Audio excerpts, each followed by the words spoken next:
Hi, this is Corey Johnston, and today's lesson is going to take place in the 31st and final chapter in the book of Proverbs. It consists of two sections. The first 9 verses is the material we'll be covering today. These are known as the sayings of Lemuel, and what follows from verses 10 through 31 is an acrostic that is a Hebrew literary device of poetry, whereby the opening letter of each word in the successive presentation of the verses opens with an alphabetical order in the Hebrew language. So remember, vowels are categorically excluded from the Hebrew language. There are 22 letters in that, so that gives us that number. And the 29th chapter marks the end of the chapters whose authorship is attributed to Solomon, and the 30th chapter, the authorship is attributed to Agar, who was in all likelihood a wise man, and the 31st chapter is attributed to King Lemuel, who was a king, kings can have wisdom, such as Solomon. It's not an impossible balancing act for kings to be wise, and it's, in fact, necessary and vital for kings to have the resource of wisdom to rule justly and efficiently and beneficially. We're just going to briefly review what we covered in the second half of the 30th chapter. The way we divided that up is we did the final section from verses 15 through 33, largely because they consist of a litany of lists, all of which consist of 4 things, even though in pretty much all of them he opens with 3, and then he adjusts and amends his list of 4. So the 15th verse reads, "The leech has 2 daughters, give, give. 3 are not satisfied, 4 that never say enough. The grave and the barren womb, land not satisfied with water, a fire which never says enough." So all 4 things have insatiable appetites. Hell, there is always room for more people in hell and death. And, a barren womb obviously isn't satisfied, because infertility was considered a disgrace in the ancient world. For a woman to die childless was the ultimate reproach. And deserts obviously can't satisfy life forms around it because of the lack of water. Where there is water, there is life. Water is vital to life.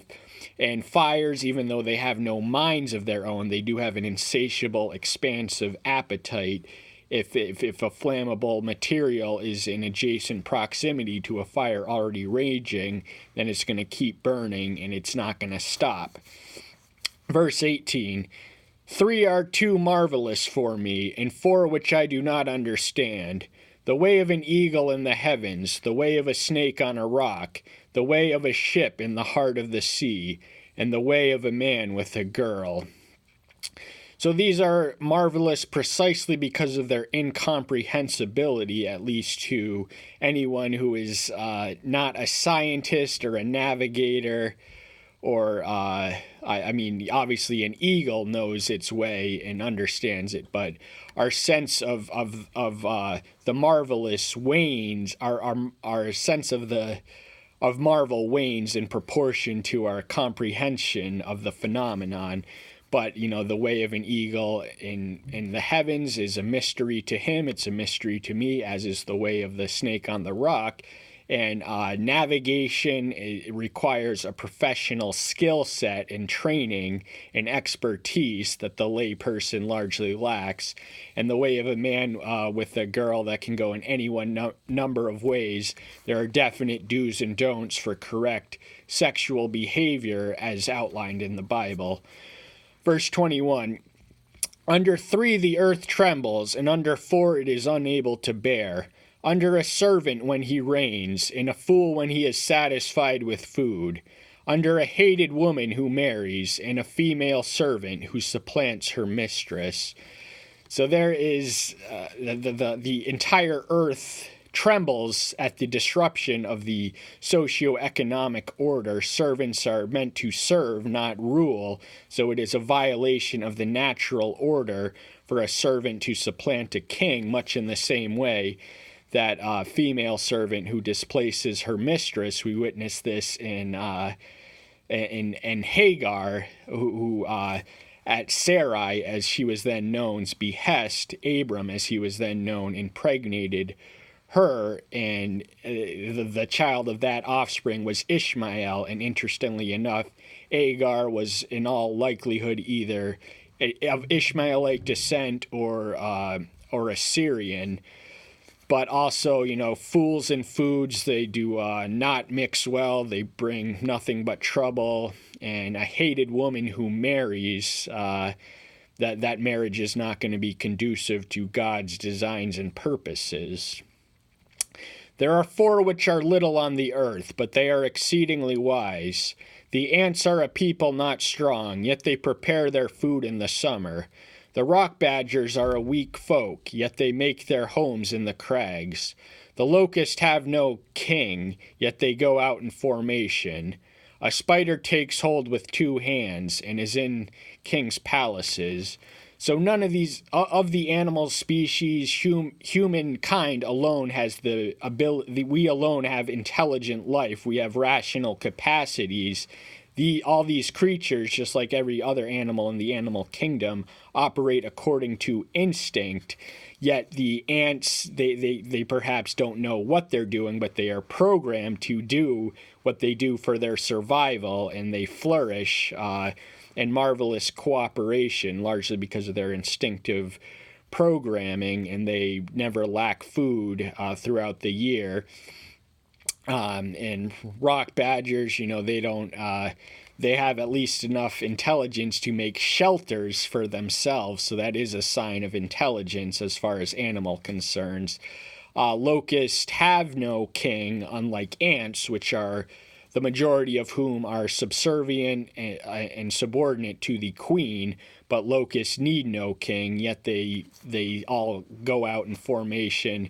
And spiders, they have ways of creeping even into kings' palaces, which would have been a sacred place, so they have a way of getting in there. Verse 29, there are 3 that are going well, and 4 are good in walking. A lion which is mighty among beasts, and does not turn away from facing all. A greyhound and a male goat, and a king whose army is with him. So a lion is the supreme species, at least among the beasts. We are the dominant species in the animal food chain, but hand-to-hand combat, without our weapons, lions would be perhaps the dominant species. There is no animal that they are afraid of. They will challenge anyone, and they will fight fiercely in protection of their own. And greyhounds and male goats are likewise animals. And a king without an army without a king is more potent and effective than a king without an army. But when those 2 forces are combined, one of the duties of ancient monarchs and even medieval monarchs was to lead their armies out into formation. And the first 9 verses, which we're going to move on to next, outline the general duties, obligations, and expectations of royal rulership, because Agar was a wise man, but King Lemuel, he was a wise king, but he was also a king. He was not a scribe or a scholar per se. His primary vocation was rulership. So the opening verse reads, "The words of King Lemuel, a message which his mother taught him." So as a king, he would have been groomed from birth to assume the royal rulership, the functions, duties, obligations, expectations. It's literally the most difficult and challenging job on earth, but through the wise guidance of a loving, positive maternal influence who took pains and cares to educate her son to rule righteously, he benefited from that. And it's not, and the respect that he has for the ideal wife described in the acrostic we're going to say for another lesson was perhaps instilled in him from an early age. So he had a positive view of women coming from a wise, caring, and loving mother. What, my son, and what son of my womb, and what son of my vows? So Lemuel is not only her son and the son of her womb, but the son of her vows. Hannah was one such mother who made vows. She was infertile, but in answer to her prayer, the mother of the prophet Samuel, she did make vows. And vows, to violate vows, carries risks and consequences that just aren't worth it. And do not give your strength to women, nor your ways to wiping away kings. So the plurality of women, now in the ideal wife described, he describes a woman, A-N, as opposed to E-N, so this is the plural tense. And pretty much all ancient Oriental monarchs had harems, which consisted of concubines who existed solely for their sexual pleasure, but the temptation was to be distracted from the higher elements of duty and, don't waste away, don't overindulge, don't take it too far. And also, don't waste your resources and energy solely on warfare and wiping away other kings. The path to peace is often more conducive to the interest and advancement of state than perpetual war. So if you are always at war, eventually, inevitably, he who lives by the sword dies by it, to appropriate a New Testament verse. Not for kings, O Lemuel, not for kings to drink wine, not for princes to desire drinks. So another temptation for kings was to get drunk, and this is also a distraction, because when you are inebriated, your mind is not fully acute or functioning.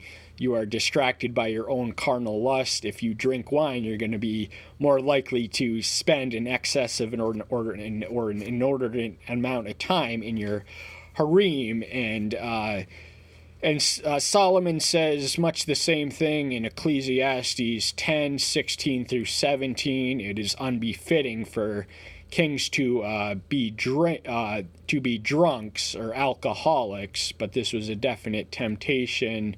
That absolute power comes with a lot of temptations, the likes of which the natural man envies, but the better half of our instinct perhaps does not. Lest they drink and forget the law and pervert the rights of the afflicted.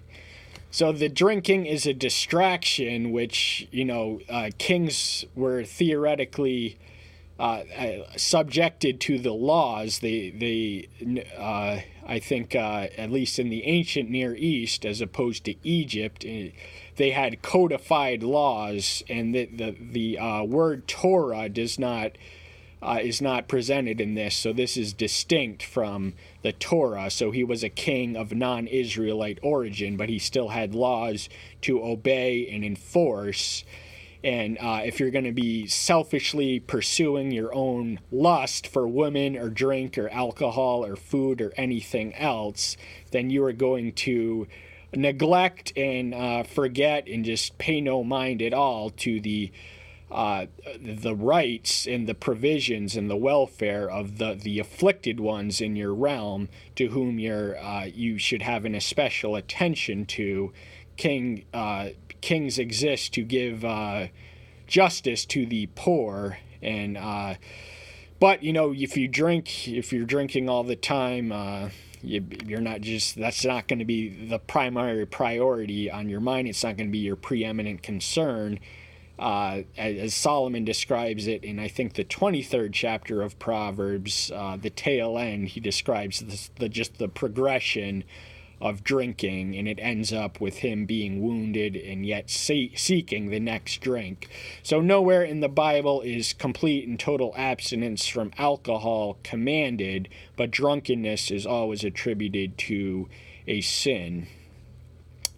Give strong drink to him who is perishing, and wine to those embittered in being. Now, something I probably should have mentioned after the 5th verse is that an unidentified quote from a mover and shaker in Washington, D.C., once said that there are three parties, the Republican, the Democrat, and the cocktail parties.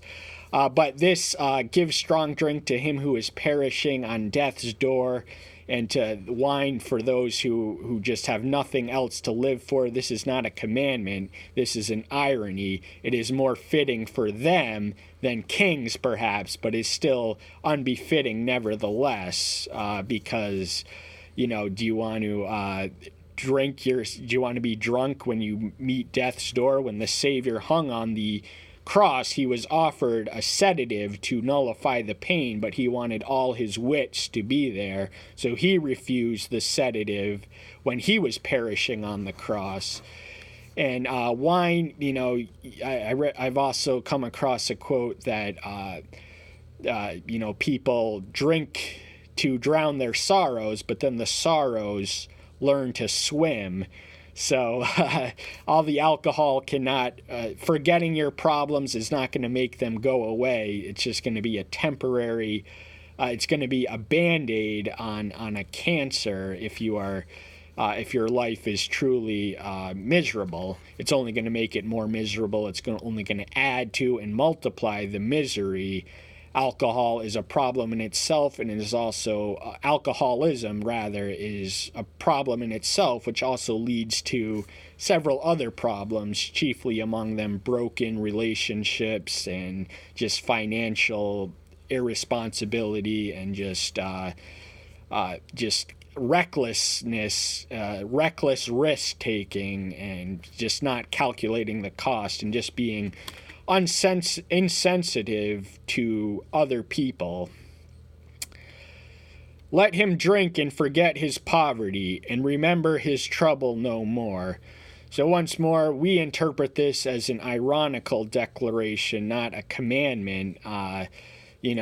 Drinking, you're still poor even if you drink, but for that brief moment in time, for that fleeting ephemeral moment, you are distracted by the intoxicating and inebriating effect of alcohol, that you forget that you are living in poverty, and it somewhat alleviates the misery of poverty, but it is no long-term solution. Far better to lift yourself up by the bootstrap, but if you are poor and you indulge in wine, you're not going to better your situation. You're only going to worsen it and add it to your misery. So you cannot forget your memories, because you drink to drown your sorrows, and eventually those sorrows do learn to swim.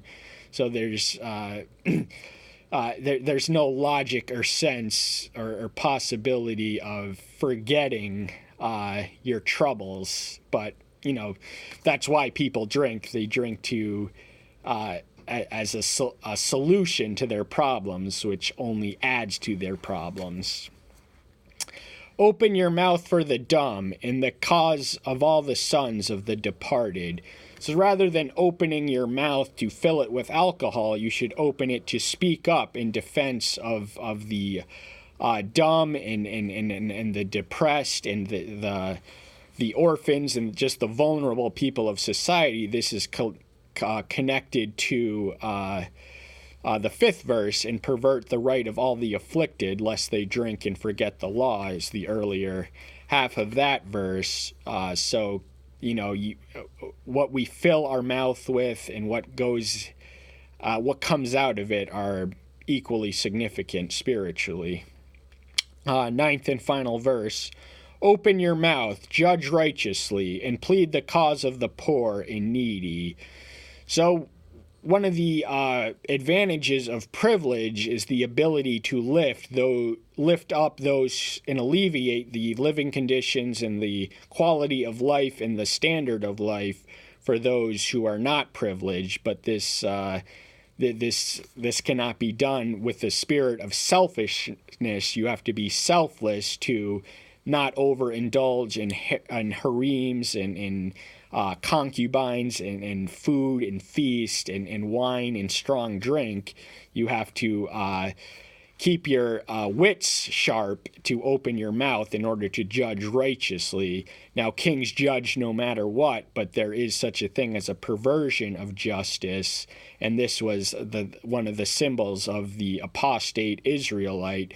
The justice was perverted by bribes and et al., etc. So those who were poor did not have the ability to bribe, as did the rich, and as a consequence and result, the rich were enabled to exploit them more fully than they should have, because, you can bribe a judge.